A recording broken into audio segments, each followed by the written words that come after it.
Olá, pessoal, tudo bem? Então, continuando aí, né, a nossa série de aulas sobre pós-spike, hoje eu vim falar para vocês sobre o sono. Qual a influência do sono no pós-spike, a síndrome pós-spike?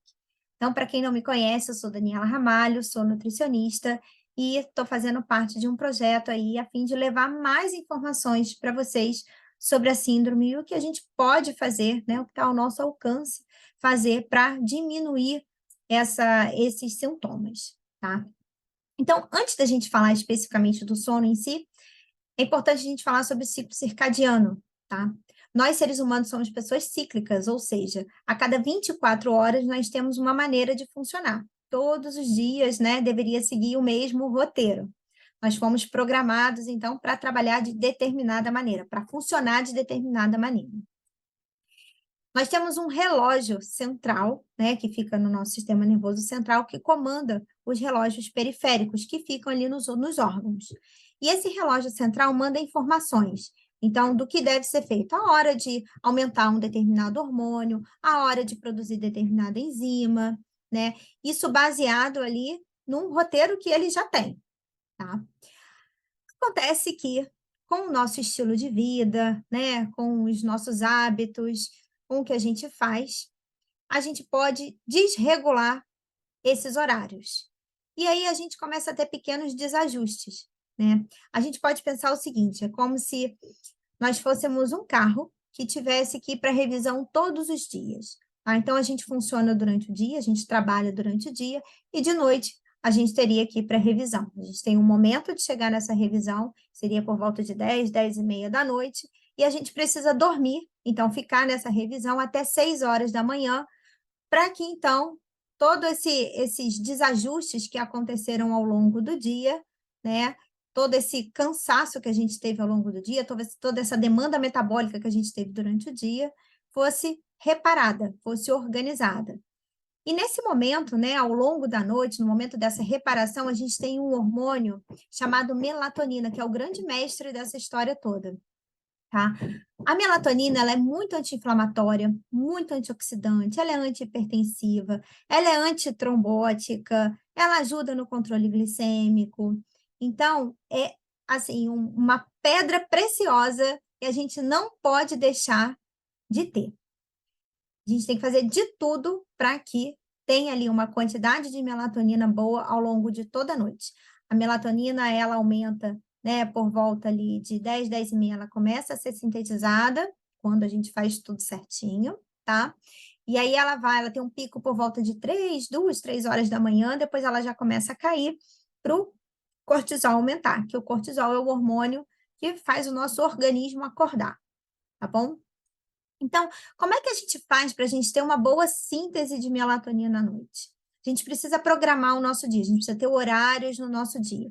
Então, acordar cedo, entre 6 e 7 horas da manhã, tomar um café da manhã, rico em nutrientes, não pode ser calorias vazias, né? Pão com manteiga, café com leite. A gente precisa de nutrientes, a gente precisa de alimentos nutritivos que vão dar suporte, né, a toda a bioquímica que a gente precisa ali ao longo do dia. Depois a gente vai almoçar por volta de meio-dia, entre meio-dia e 1 hora seria um melhor horário. Fazer um lanche da tarde é super importante, onde a gente tem ali boas fontes de macro e micronutrientes, boas fontes até de carboidrato, para a gente ter ali uma boa formação de serotonina, que depois vai formar melatonina. E o jantar a gente deveria fazer ali entre 7 e 8 horas da noite, tá? Quanto mais cedo o jantar, melhor. E esse jantar ele deve ser bem regulado também, em termos de alimentação, carga glicêmica, porque se a gente aumenta muito a nossa insulina, se a gente come muito carboidrato à noite, essa insulina mais aumentada, ela pode também atrapalhar a subida da melatonina, tá? Então, em termos de alimentação, ao longo do dia, a gente pode se programar dessa forma para a gente ter uma boa síntese de melatonina. Em termos de exercício físico, né? Qual seria o melhor horário, então? Se a gente pudesse fazer exercício físico de manhã, o nosso organismo está mais preparado nesse momento, principalmente se for à luz do dia, no sol, tá? Que aí a gente consegue mesmo, que a luminosidade ela é importante. Então a gente já começa de manhã a programar o horário que a gente acordou, né? O horário também que a melatonina vai precisar subir.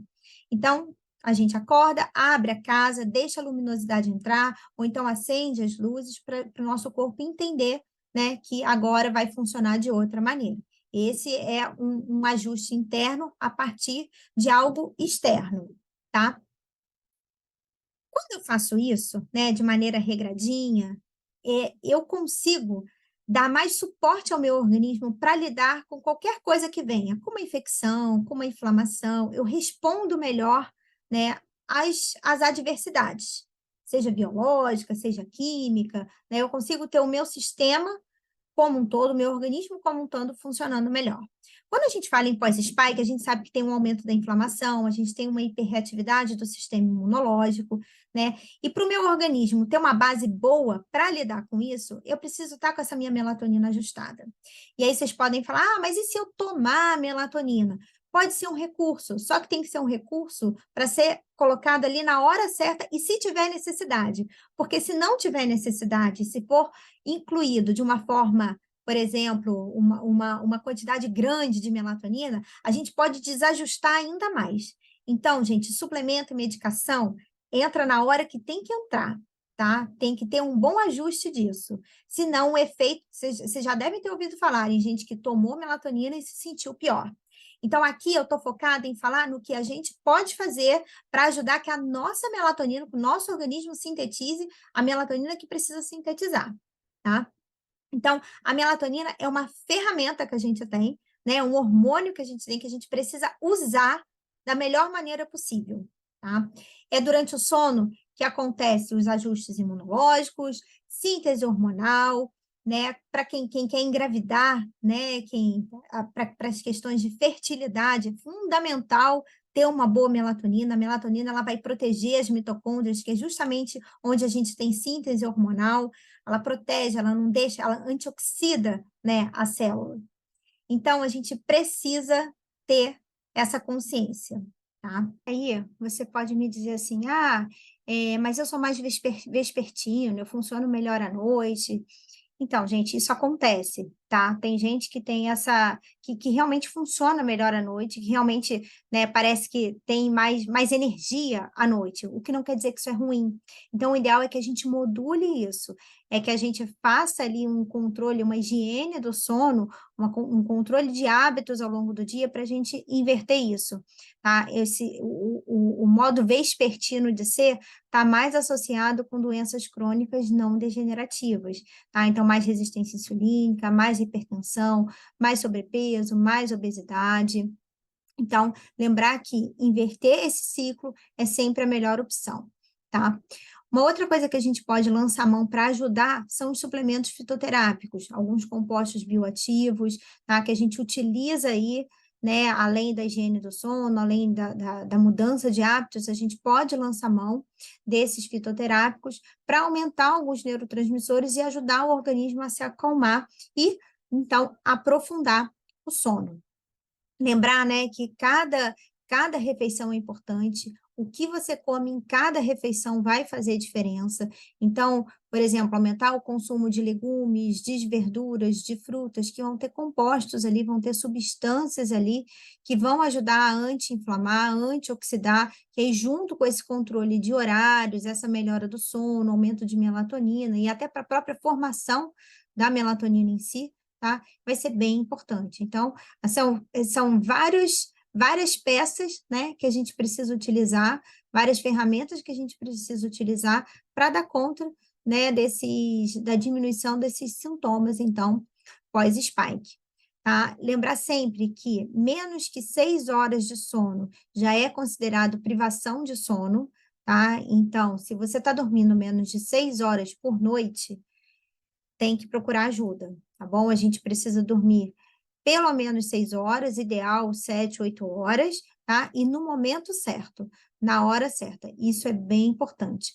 A nossa própria microbiota intestinal, ela fica modificada quando a gente não segue, né, esses horários, quando a gente não tem o ciclo circadiano regradinho. Então, quem tem problema de intestino, quem tem questões de constipação, diarreia, procurar dormir no horário, ter uma boa noite de sono também vai interferir nesse processo aí de melhora da microbiota intestinal. E que também está muito ligado, né? Se a gente tem uma melhora da microbiota intestinal, a gente tem uma melhora da inflamação de uma maneira geral, que é muito importante, então, na questão da síndrome pós-spike, tá bom? Gente, então era isso que eu queria falar para vocês. Espero que vocês tenham gostado, espero que eu tenha esclarecido algumas dúvidas. E qualquer coisa, mandem as perguntas aqui nos comentários ou coloquem nas caixinhas, tá? Se vocês gostaram, envie essa aula aí para quem vocês acham que essa aula vai ser útil. E vamos nos falando. Até a próxima!